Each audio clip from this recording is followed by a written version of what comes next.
जरूरी सूचना है आप सभी स्टूडेंट्स के लिए। स्टडी फॉर सिविल सर्विसेज का Android app Google play store में आ चुका है, उसको प्लीज तुरंत इंस्टॉल कर लीजिए। और अगर आप स्टडी फॉर सिविल सर्विसेज के सिर्फ ऐप से कोई भी कोर्स, कोई भी पीडीएफ परचेज करते हैं तो उसमें अप्लाई कूपन, अगर आप ज्ञान सर जो है आप उसमें अप्लाई करते हैं, ये कूपन कोड है, तो उसमें 20% फीस तुरंत माफ हो जाएगी। मतलब 20% डिस्काउंट तुरंत उसमें लग जाएगा।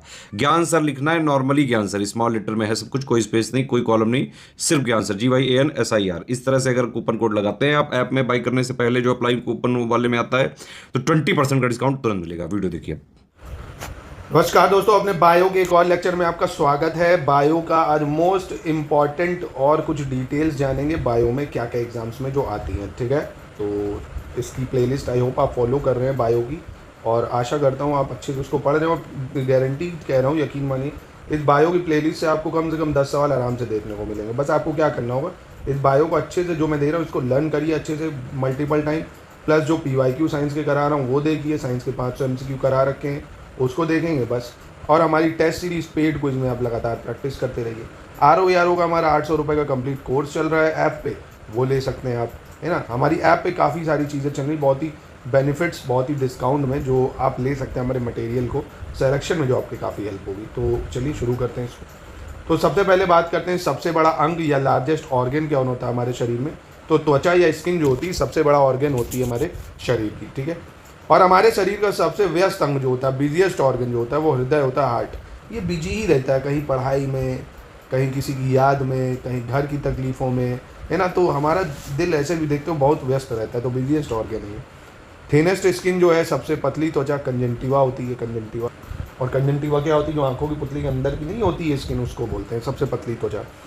पूरे शरीर के में हमारे रक्त का आयतन कितना होता है, volume of blood in human body. तो हमारे पूरे शरीर में 5 से 6 लीटर खून होता है। कितने? 5 से 6 लीटर। और वहीं सामान्य रक्तचाप, नॉर्मल बॉडी ब्लड प्रेशर कितना होता है, 120/80 mmHg, है ना, 120/80, ठीक है। ये बहुत ही इंपॉर्टेंट है। RBC या लाल रक्त कोशिकाओं की संख्या कितनी होती है, number of red blood cells. तो मेल में होती है 5 से 5.5 मिलियन क्यूबिक mm, और फीमेल में 4.5 से 5 क्यूबिक mm, ठीक है। 4.5 से 5 मिलियन क्यूबिक mm फीमेल में, 5 से 5.5 मिलियन क्यूबिक mm मेल में होती है। लाल रक्त कोशिकाओं का जीवन काल कितना होता है, number of red blood cells जो फीमेल्स होती हैं, लाइफ एक्सपेक्टेंसी जो होती है RBC को 120 दिन होती है। लाल रक्त कोशिकाओं का जीवन काल 120 दिन होता है। श्वेत रक्त कोशिकाएं जो होती हैं, वाइट ब्लड सेल्स, इनकी जो संख्या होती है वो कितनी होती है, 5000 से 10,000 क्यूबिक mm। कितनी? 5000 से 10,000 क्यूबिक mm होती है। और श्वेत रक्त कणों का जीवन काल या DLC जो होता है, जिसको बोलते हैं डिफरेंशियल ल्यूकोसाइट काउंट। क्या? डिफरेंशियल ल्यूकोसाइट काउंट या श्वेत रक्त कणों का DLC कितना होता है, 2 से 5 दिन होता है। कितना होता है? 2 से 5 दिन होता है। बहुत इंपॉर्टेंट इन्फॉर्मेशन है ये सारी। बेसोफिल्स जो होती है, बेसोफिल्स कितना होता है हमारे शरीर में, 0.5 से 1%, 0.5 से 1%, ठीक है। और इसिनाफिल्स जिसको बोलते हैं इसिनोफिल्स, ये 1 से 3% होती है, 1 से 3%। मोनोसाइट्स की बात करें, 3 से 8% होता है मोनोसाइट। कितना होता है? 3 से 8% होता है। न्यूट्रोफिल्स की बात करें तो ये 40 से 70% होता है हमारे शरीर में, न्यूट्रोफिल्स 40 से 70, ठीक है। तो ये एग्जाम में आपसे मैचिंग करने को आप आ सकता है, क्योंकि RO के मेंस में ये चीज़ें आई थी, ये बेसोफिल्स और आपका इसिनोफिल्स, मोनोसाइट, न्यूट्रोफिल्स, और ये इसके परसेंटेज, ये RO में आ चुकी है, आपको इसको लर्न करना होगा, है ना, इंपॉर्टेंट है काफ़ी। लिम्फोसाइट्स 20 से 25% होता है, लिम्फोसाइट कितना? 20 से 25%, ठीक है। दूसरा दोस्तों, जो ब्लड प्लेटलेट्स होती हैं, इसको भी रक्त प्लेटलेट्स जो होती हैं, ये कितनी होती है, 2 लाख से 4 लाख पर क्यूबिक mm। 2 लाख से 4 लाख, याद रखिए। प्लेटलेट नहीं, जब बहुत कम हो जाती है 2 लाख से, तो पपीते का पत्ता पियो, बकरी का दूध पियो, ये सब पिया जाता है। और जो हीमोग्लोबिन का परसेंटेज है, परसेंटेज ऑफ हीमोग्लोबिन, ये मेल में होना चाहिए 14 से 16 ग्राम पर 100 cc ब्लड, और फीमेल में 12 से 14 पर 100 cc, ठीक है। तो मेल में कितना? 14 से 16, फीमेल में 12 से 14। सर्वदाता रक्त समूह होता है O ग्रुप, पता होगा, यूनिवर्सल डोनर। सर्वग्राही जो होता है वो AB होता है, यूनिवर्सल एक्सेप्टर, ठीक है। और हमारे शरीर का जो सामान्य तापमान होता है 98 डिग्री फ़ारेनहाइट होता है। नॉर्मल बॉडी टेम्परेचर कितना होता है? 98 डिग्री फ़ारेनहाइट। और सेल्सियस में अगर पूछ ले तो 37 डिग्री सेल्सियस हो जाता है, ठीक है, याद रखिएगा इसको। श्वसन दर, जो रेस्पिरेशन रेट होता है हमारा, 16 से 20 प्रति मिनट होता है। कितना होता है? 16 से 20 प्रति मिनट, पर मिनट, ठीक है। काफ़ी इंपॉर्टेंट डिटेल्स हैं, गारंटीड कह रहा हूँ आपको इससे सवाल देखने को मिलेगा। 1 से 2 बार इसको पक्का है, 2-3 बार रिपीट करिए। आगे बढ़ते हैं। हमारे शरीर में जो ब्रेन का वेट है, मस्तिष्क का भार 1400 ग्राम होता है। कितना होता है मस्तिष्क का भार? 1400 ग्राम। कार्नियल नर्व्स की बात करें, जिसको कपाल तंत्रिकाएं बोलते हैं, क्या बोलते हैं? कपाल तंत्रिका या कार्नियल नर्व्स। ये 12 जोड़ी या 12 पेयर होते हैं, ठीक है, यानी 24 होती है, ऐसे पूछ सकते हैं, 24 या 12 पेयर, ठीक है। स्पाइनल कर्व्स की बात करें, स्पाइनल नर्व्स की, तो 31 जोड़ियाँ होती हैं। स्पाइनल तंत्रिकाओं की संख्या 31 जोड़ी, ठीक है। इसलिए इसको कार्नियल नर्व्स या तंत्रिकाएं, कपाल तंत्रिकाएं 12 पेयर, स्पाइनल नर्व्स 31 जोड़ी। नॉर्मल हार्ट रेट 60 से 100 बीट पर मिनट होता है, नॉर्मल हार्ट रेट। यहाँ हिंदी में भी दोस्तों 60 कर लीजिए, थोड़ा एरर है। 60 से 100 जो होता है बीट पर मिनट होता है, ठीक है, 60 से 100। और सामान्य जो पल्स रेट होती है वो 72 ही होती है प्रति मिनट, ठीक है, 72 प्रति मिनट होती है नॉर्मल पल्स रेट। और number of total muscle in the body, यानी शरीर में कुल पेशियों की जो संख्या है 639 होती है।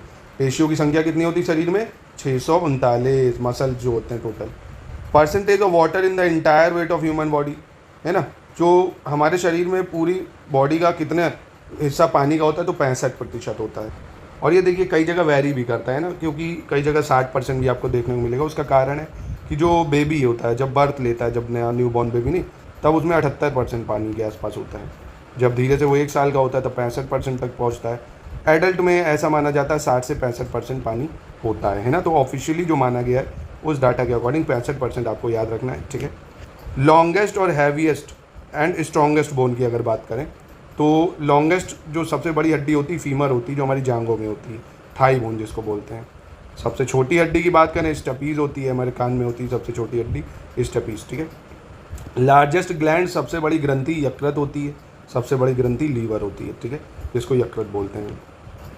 और लार्जेस्ट एंडोक्राइन ग्लैंड या सबसे बड़ी अंतःस्रावी ग्रंथि थायराइड ग्लैंड या थायराइड ग्रंथि होती है, सबसे बड़ी अंतःस्रावी ग्रंथि।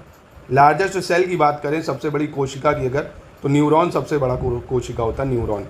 और लार्जेस्ट आर्टरी की बात करें, सबसे बड़ी धमनी जो होती है वो एब्डोमाइनल एरोटा, क्या होती है? एब्डोमाइनल एरोटा, हिंदी इंग्लिश दोनों में सेम है। लार्जेस्ट आर्टरी जो वही धमनी होती है, एब्डोमाइनल एरोटा। लार्जेस्ट वेन की बात करें, सिरे की सबसे बड़े, तो इन्फीरियर वेना कावा, क्या होती है? सबसे बड़ा सिरा inferior vena cava. Inferior vena cava सबसे बड़ी सिरा या नस जिसको बोलते हैं, वेन। और लार्जेस्ट सिंगल नर्व की बात करें तो स्कियाटिक नर्व होती है ना। सबसे बड़ी जो तंत्रिका होती है सियाटिका होती है, क्या होती है? सियाटिका, ठीक है, याद रखिएगा। और वहीं लॉन्गेस्ट मसल की बात करें, है ना, तो सबसे बड़ी पेशी की अगर बात करें तो ग्लूटस मैक्सिमस मसल होती है, ग्लूटियस मैक्सिमस मसल सबसे बड़ी पेशी, ठीक है। सबसे छोटी पेशी की बात करें तो स्टेपेडियस होती है सबसे छोटी पेशी, या क्या बोलते हैं इसको, शॉर्टेस्ट मसल की बात कर लें, यहाँ पे इंग्लिश में लिख लीजिए। शॉर्टेस्ट जो मसल होती है वो स्टेपेडियस होती है, और लॉन्गेस्ट जो होती है सिंगल नर्व जो होती है वो क्या होती है, सॉरी, जो लॉन्गेस्ट होती है आपकी वो क्या होती है? ग्लूटेशियस मैक्सिमस, जो लॉन्गेस्ट मसल है। और शॉर्टेस्ट मसल क्या हो जाती है आपकी? शॉर्टेस्ट मसल हो जाएगी स्टेपेडियस, ठीक है। सबसे जो बड़ी श्वेत रक्त कोशिका होती है, लार्जेस्ट वाइट ब्लड सेल्स, वो मोनोसाइट होती है, क्या होती है? मोनोसाइट, सबसे बड़ी श्वेत रक्त कोशिका, largest white blood cell. Largest regeneration capacity is there in, सबसे अधिक पुनरुत्थान क्षमता किसमें होती है? लीवर में या यकृत कोशिका में। सबसे अधिक पुनरुत्थान क्षमता, अपने आप को ही लीवर सही कर लेता है। कहते हैं आप 21-22 दिन को ड्रिंक करते हो, स्मोक करते हो, फैट ज़्यादा लेते हो, उसको थोड़ा सा छोड़ो, अपने आप लीवर खुद को सही करने लगता है ना। Least regeneration capacity is there, तो हमारे ब्रेन में सबसे कम पुनरुत्थान क्षमता होती है। एक बार दिमाग खराब हो गया तो वो सही नहीं हो पाता है ना। मस्तिष्क कोशिका में पाई जाती है सबसे कम पुनरुत्थान क्षमता। ब्रीथिंग रेट जो होता है, क्रेनियल तंत्रिकाओं की संख्या, ये तो खैर ऊपर का था, क्रेनियल तंत्रिका हम लोग देख ही चुके हैं 12 जोड़ी, ठीक है। और ब्रीथिंग रेट यानी श्वसन दर, मैं आपको ऊपर बता ही चुका हूँ यहाँ पे, 16 से 20 पर मिनट होता है। कितना होता है? 16 से 20 प्रति मिनट। और ये आपका डेंटल फार्मूला जो आपको याद रखना होगा, डेंटल फार्मूला, मतलब मेल में 32 और चिल्ड्रन में 20 दांत होते हैं, ठीक है। ये डेंटल फार्मूला 2-1-2-3 2-1-2-3 इंटू 2 है ना। तो वही इंसीजर, सीजर, ये सब अभी आगे मैं पढ़ा दूंगा आपको, जब अभी माउथ वाला सिस्टम करेंगे कि इसमें कौन से दांत होते हैं, ठीक है। अगला टॉपिक दोस्तों है प्लांट में या प्रमुख तत्व कौन से हैं जिसमें पादप रोग या प्लांट डिसीज़ होती है, ठीक है। जैसे पैडी खैरा डिसीज़, जिसको धान में खैरा रोग बोलते हैं, ठीक है। आपने एग्रीकल्चर में देखा होगा, इस टाइप के प्रश्न पूछे जाते हैं। तो धान में खैरा रोग होता है जिंक की कमी से। किसकी कमी से? जिंक की कमी से, ठीक है। और मक्का में सफ़ेद कली रोग, लिटिल लीफ रोग, ये 3 रोग जिंक की कमी से होते हैं। आपको याद रखना है फिर से, क्या? धान में खैरा रोग, मक्का में सफ़ेद कली रोग, लिटिल लीफ रोग, या paddy khaira disease, white bud disease in maize, little leaf disease, ये 3 जिंक की कमी से होते हैं। कौन कौन से जिंक की कमी से होते हैं? पैडी खैरा, white bud disease in maize यानी मक्का में सफ़ेद कली रोग, लिटिल लीफ रोग, ठीक। बोरॉन की कमी से भी 3 डिसीज होती हैं। कौन कौन सी होती हैं? फूल गोभी में ब्राउनिंग रोग हो जाता है, चुकंदर में हॉट शॉट हो जाता है, हॉट रॉट, सेब में आंतरिक कॉग यानी browning disease in cauliflower, beetroot hot हो जाता है, बीट हॉट रूट हो जाता है, इनर कॉक इन एप्पल, है ना, या सेब में आंतरिक रूट, ये आपका होता है बोरॉन की कमी। तो और जिंक में जो होता है पैडी खैरा, बड डिसीज, लिटिल लीफ, ये जिंक की कमी से होता है। कॉपर की कमी से दोस्तों लेमन डाइबैक डिसीज हो जाती है, या नींबू में डाइबैक रोग हो जाता है, नींबू में डाइबैक रोग हो जाता है कॉपर की कमी से। बहुत इंपॉर्टेंट है, सब पूछे गए हैं कहीं ना कहीं। मॉलीबेडनम की बात करोगे तो विप टेल डिसीज हो जाती है कैबेज में, यानी पत्ता गोभी में विप टेल रोग जो हो जाता है वो मॉलीबेडनम की वजह से होता है, ठीक है। याद रहेगा, बस आपको जिंक, बोरॉन, कॉपर, मॉलीबेडनम याद रखना है। इससे सवाल एक मिल जाएगा आपको आसानी से, है ना। तो इसको प्लीज़ नोट कर लीजिए और याद जरूर रखिएगा। एक टॉपिक ये भी है जो बहुत ज़्यादा इंपॉर्टेंट है, बहुत एग्जाम में पूछा जाता है, गेहूं में काला किट रोग या ब्लैक रस्ट ऑफ व्हीट, ये किसकी वजह से होता है? Puccinia ग्रेमिनिस tritici. इसको आपका स्क्रीनशॉट ले लेना, इसको बार बार दिन में 10 बार याद करना है, क्योंकि यार ये आर ओ मेंस और प्री यूपी पीसीएस के लिए बहुत इंपॉर्टेंट है और नाम इसके थोड़े टफ हैं। आप जब मल्टीपल टाइम रिकॉल करोगे तब आएगा। क्या है? पक्सीनिया ग्रेमिनिस ट्रिटिकाई, पक्सीनिया ग्रेमिनिस ट्रिटिकाई की वजह से गेहूं में काला टीका होता है, ठीक है। दूसरा, गेहूं में जो स्लत कंड होता है जिसको स्मट बोलते हैं, लूज स्मट ऑफ व्हीट, ये किसकी वजह से होता है? अस्टीलैगो नूडा ट्रिटिसाई। क्या होता है? अस्टीलैगो नूडा ट्रिटिसाई, अस्टीलैगो नूडा ट्रिटिसाई, ठीक है। इसको याद रखना आपको। तो गेहूं में एक है काला कीट और दूसरा है स्लतकांड, दोनों में है ट्रिटिसाई, बट एक में है पैक्सीनिया ग्रेमिनिस और दूसरे में अस्टीलैगो नूडा। 2 से 4 बार इसको बार बार बोलो, अस्टीलैगो नूडा, अस्टीलैगो नूडा, अस्टीलैगो नूडा, गेहूं स्लतकांड, ठीक। और बार बार बोलो Puccinia, Puccinia, Puccinia, black rust या गेहूं में काला कीट। जब किसी भी चीज़ को याद करो तो 8-10 बार रिकॉल करो, अपने आप याद करना ही करना है, तो कैसे नहीं याद होगा, ठीक है। फिर अर्ली ब्लाइट ऑफ पोटैटो की बात करें, आलू में अगेती अंगमारी, आलू में सॉरी एक सेकेंड, आलू में अगेती अंगमारी या अर्ली ब्लाइट ऑफ पोटैटो, ये किसकी वजह से होता है? अल्टरेनिया सोलोनी, अल्टरेनिया सोलोनी, अल्टरेनिया सोलोनी, ठीक है। 2-4 बार बोलो, ब्लाइट ऑफ पोटैटो, अल्टरेनिया सोलोनी। फिर आलू में जो पछेती होता है, ये तो अगेती था, पछेती किसकी वजह से होता है? Phytophthora infestans, Phytophthora infestans, late blight of potato, है ना। फ्लाइटो क्या है? फाइटोफ्लोरा इन्फेस्टस, ठीक है। फिर आलू में जो वाट रोग होता है, वाट डिसीज ऑफ पोटैटो, ये किसकी वजह से होती है? सिनकाइट्रियम एंडोबायोटिकम। क्या होती है? सिनकाइट्रियम एंडोबायोटियम, ये वाट डिसीज ऑफ पोटैटो होता है इसमें, या आलू में वाट रोग, सिनकाइट्रियम एंडोबायोटियम। मूंगफली में जो टिक्का रोग हो जाता है वो किसकी वजह से होता है? टिक्का डिसीज ग्राउंडनट में, ये होता है सर्कोस्पोरा पार्सेनोटा, सर्कोस्पोरा पार्सेनोटा, सर्कोस्पोरा पार्सेनोटा, ठीक है। और गन्ने में जो लाल गलन रोग होता है या रेड रूट हो जाती है जो शुगर केन की, वो किसकी वजह से होती है? कोलीटोटाइकम फलेक्टम, कोलीटोटाइकटम फलेक्टम। नाम ऐसा रखे तो मन तो करता है साइंटिस्टों को बहुत मारे, अरे यार शांति से सरल नाम रख देते।